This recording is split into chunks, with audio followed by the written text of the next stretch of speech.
Marin Holt lived alone at the edge of the northern woods, in a small wooden cabin that her grandmother had left to her many years before. The nearest neighbor was miles away, down a long dirt road that turned to mud in spring and ice in winter. Most people would have found the silence lonely. Marin found it peaceful. After years of noise, crowds, and heartbreak in the city, the quiet of the forest felt like a soft blanket wrapped around her tired heart. She had come to the cabin 2 winters ago, carrying nothing but a suitcase and the weight of a life that had not gone the way she planned. Her marriage had ended. Her job had disappeared. Her friends, it turned out, had never really been friends at all. So she came here, to the only place that had ever felt truly hers, and she began to build a new life, one small day at a time. She chopped her own wood. She grew vegetables in a little garden behind the cabin. She learned to bake bread and to fix a leaking roof and to sit alone in the evening without feeling sad. Slowly, the forest healed her. The tall pine trees became her companions. The birds became her morning music.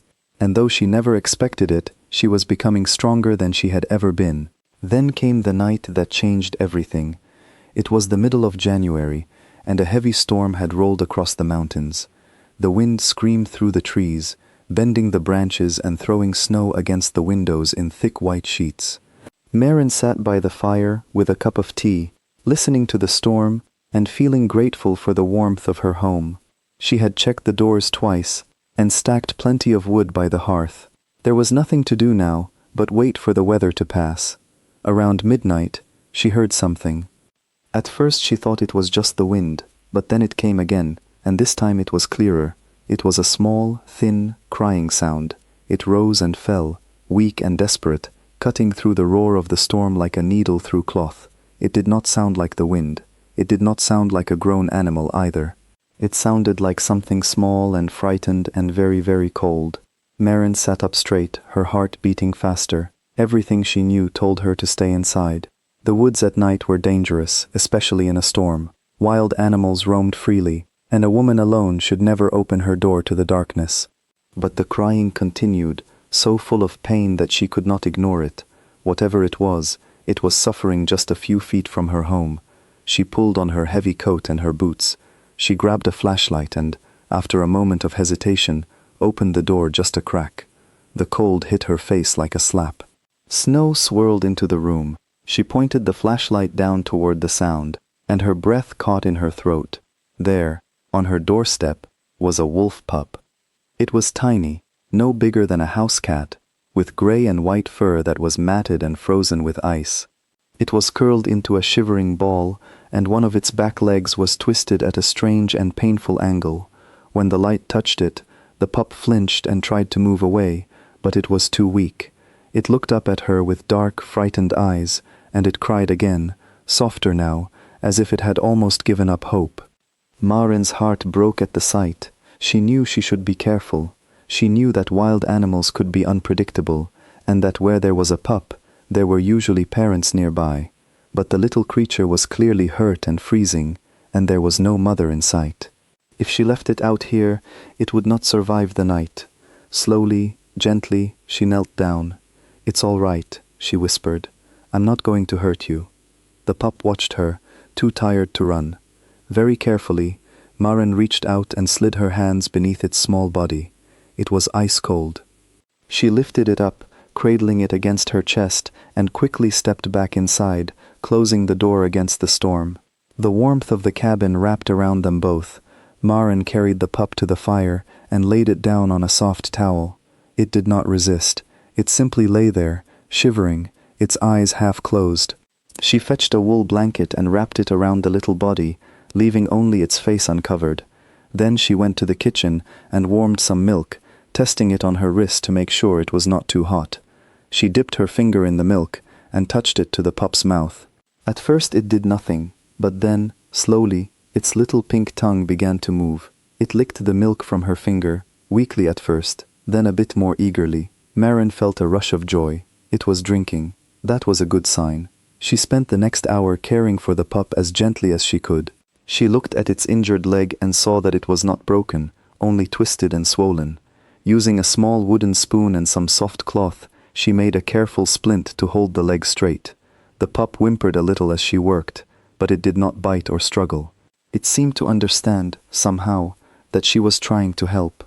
When she was finished, she gathered the little bundle in her arms and sat by the fire. The pup rested against her chest, warm at last, its breathing slow and steady. Little by little, its shivering stopped. Its eyes closed fully, and then, to Marin's amazement, it fell into a deep and peaceful sleep, its small heart beating softly against her own. She stayed awake for hours, afraid to move and wake it. She stroked its head with one gentle finger and watched the flames dance in the fireplace. "You poor little thing," she murmured. "Where did you come from? Where is your family?" She told herself that in the morning, when the storm had passed, she would find a way to return the pup to the wild.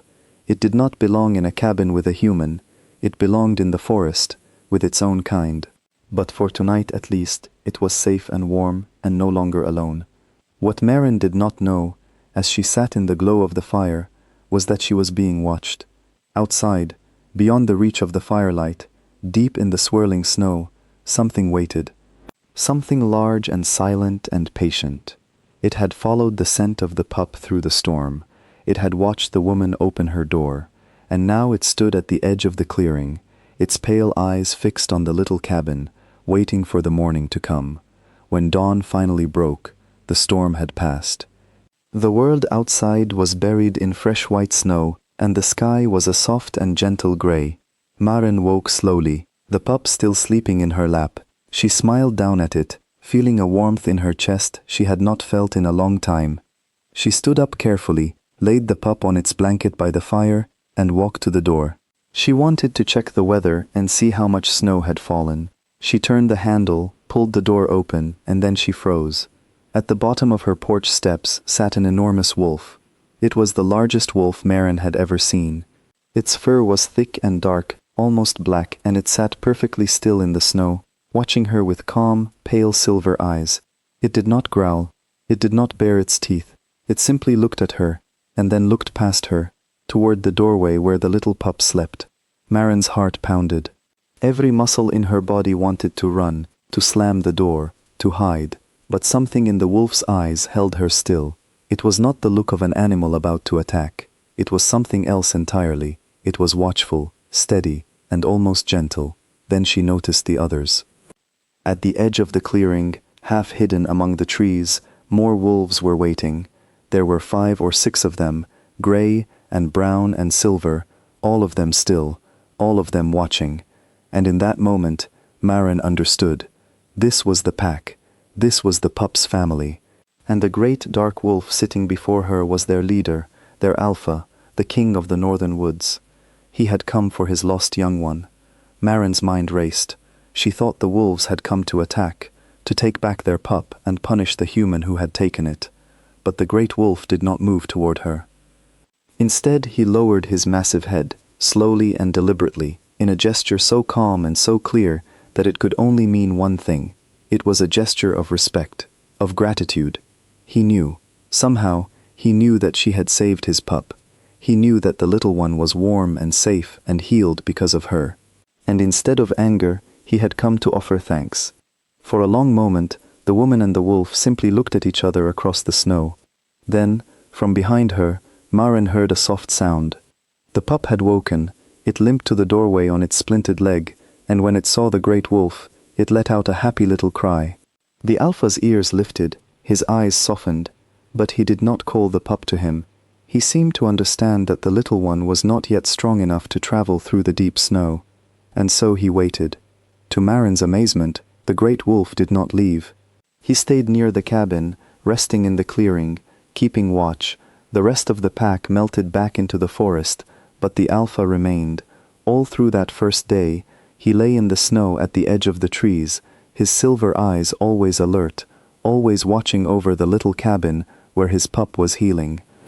That night, Marin heard sounds outside. In the morning, she found the tracks of a bear in the snow leading toward her cabin. But the tracks stopped and turned away, and beside them were the prints of the great wolf. He had driven the bear off in the night. He had protected her home. The next morning, she opened her door to find a fresh rabbit lying on her step. It was a gift, she realized, an offering from the Wolf King. He was providing for her, the way he provided for his own pack, because she had cared for one of his own. Day by day, the pup grew stronger. Meren fed it and kept it warm, and slowly its leg began to heal. She removed the splint after a week, and though the pup still limped a little, it could walk and even run in small bursts. It followed her everywhere around the cabin, tumbling through the snow and nipping playfully at her boots. She had grown to love the little creature more than she ever thought possible, but she also knew that this could not last forever.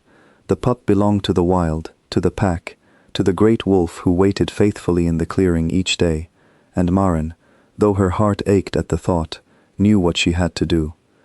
One clear morning, when the sun was bright and the pup could run without pain, Maren carried it outside. The great wolf was there, as he always was, sitting patiently at the edge of the trees. Maren knelt in the snow and set the pup down gently. It looked up at her, its dark eyes full of trust. "It's time," she whispered, her voice trembling. "Time for you to go home." The pup hesitated. It looked at the great wolf, then back at Maren, as if it could not decide. Maren felt tears rise in her eyes. She stroked its head one last time. "Go on," she said softly. "Your family is waiting. You'll always be safe now, and I'll never forget you." The pup pressed its small head against her hand. Then, slowly, it turned and limped across the snow toward the great wolf. When it reached him, the alpha lowered his head and touched his nose to the pup's, a gentle greeting between father and child. And only then, when his pup was safely at his side, did the great wolf lift his gaze once more to the woman on the porch. He looked at her for a long, quiet moment. It was a look Maren would remember for the rest of her life. Then he turned, and with the pup at his side, he walked into the forest. Just before the trees swallowed them, the pup stopped and looked back one final time. Maren raised her hand and waved, and then they were gone. She stood there for a long time, alone in the snow, her heart both broken and full. She had saved a life. She had earned the trust of a creature more powerful and more beautiful than she had ever imagined, and though the pup was gone, she did not feel the way she had feared she would. She did not feel empty. She felt changed. That winter, and for every winter after, Maren was never truly alone.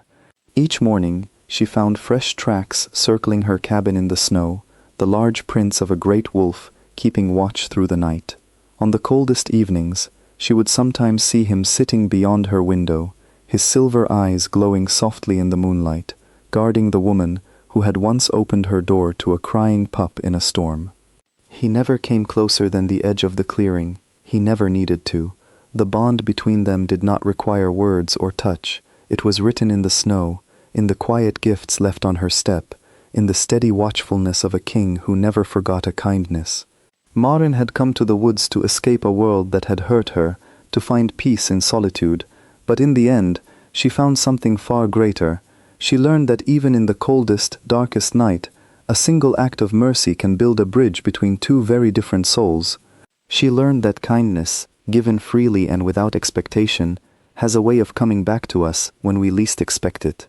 And on winter nights, when the wind howled through the pines and the snow fell soft and white, Maren would look out her window at the silver eyes in the darkness, and she would smile. She was home, she was safe, and she was guarded by a friendship stronger than any wall, deeper than any fear, and warmer than any fire. She had found a wolf pup crying outside her door, and in return, the wild had given her a family of its own.